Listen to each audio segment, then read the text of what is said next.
Well, hello and welcome to another week's analysis behind the news. We're going to do something a little bit different today. Instead of focusing on a news event, let's discuss problem solving. Yes, I know it sounds rather dry and boring, but let's give it a whirl as this may help to open up some eyes. So Independence Day is coming up in a couple of weeks, so it's a great time to read the Declaration of Independence as written by the Second Continental Congress, July 4th, 1776. Let's assume for the sake of argument that we have all read the document. Let's also assume that we have come into contact with plenty of others who have not read it. And when they have not read it, they do not either fully know or appreciate the reasons why America became an independent country. And if they don't know these reasons, how would they accurately know how to safeguard its independence? After all, shouldn't voters understand that there is a list of about 27 reasons that are stated by the Continental Congress, and that voters should be familiar with them, so they aren't voting for those that would work toward giving us a similar environment that the colonies successfully broke away from? The same can be said of American history. If you learn in school that America is a democracy, and all that is needed to change the direction of this country is a majority of voters, then you've missed out on why our republic is supposed to be safeguarding the rights of individuals and not bend to the whims of the masses. And why would we be taught something so misleading? Was it a mistake in the curriculum, or was it deliberate? And if it was deliberate, then why and what else are we being taught that is wrong? Think of it this way. If I can get you to learn only partial facts of history, then I can get you to believe and to act upon those partial facts. This helps to explain why younger generations are coming out of school hating America because of what they've been taught. They have been spoon-fed partial facts instead of being allowed to make their own thoughts and judgments from a much larger meal of truth. Now let's put this in the context of politics. If we are taught and believe that the federal government is a positive force created to help improve our lives, then we are going to act and think in that realm. And we will have no problem in arguing for the government to provide us with entitlements. The truth and facts as we know it affects how we see and process everything. They shape our worldview, our voting habits, our fiscal responsibility, and even the future of our children. They also determine how we approach problem solving. For instance, if I only give you a portion of what is wrong, you will come to a solution that will best fit those set of circumstances. Yet it may be entirely the wrong solution for the whole problem. But when I give you the full context of the problem, your solution will reflect that. So if I asked you, how do we best save this country? Then your answer will obviously be determined on what you already know, regardless of whether you studied it on your own or you heard it in passing from a trusted friend.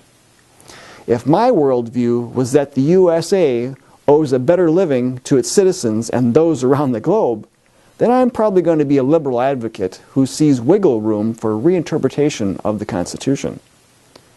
If my political worldview tells me that my civic duty consisted entirely of just voting for the lesser of the two evils, then I'm probably going to be a mainstream advocate who gets swallowed up in the two-party system, defending my party and arguing that the other party is who is ruining America. However, if I understand that there are organized groups pushing to use the government for their own means, much to the detriment of our liberty, then I'm going to have an entirely different set of solutions, as I will clearly see beyond the hype of the two-party system.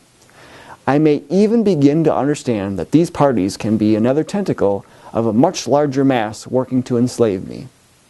And on that happy word picture, let me introduce you to an educational tool that will certainly give you the worldview needed to ensure that you know the whole problem and not just bits and pieces of it. For when you understand the whole problem, only then can you attempt effective and long-lasting solutions. This new tool is called To the Victor Go the Myths and Monuments. The history of the first 100 years of the war against God and the Constitution, 1776 to 1876, and its modern impact. It is written by our current CEO of the John Birch Society, Arthur Thompson. it has taken him more than 45 years to research and write this 544-page book.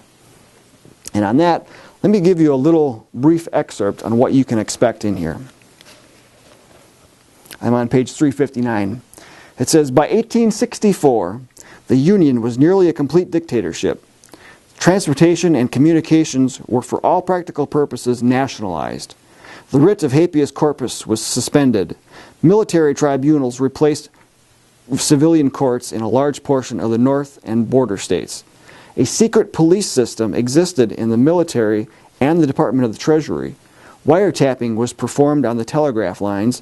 Domestic passports were issued in order for citizens to travel in many parts of the country. And many military units were under the command of European and domestic communists.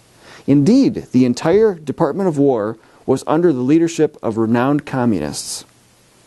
Few have heard that the state of New Jersey passed a resolution in the legislature condemning the conduct of the war by the federal government and the creation of new states such as West Virginia.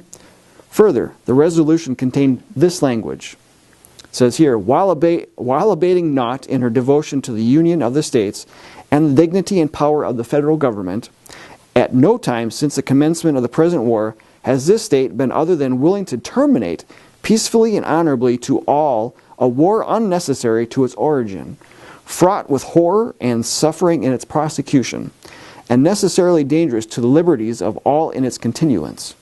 This is from New Jersey Peace Resolutions, March 18, 1863. Mr. Thompson continues, the resolution detailed a long list of violations of the Constitution by the federal government in its conduct of the war.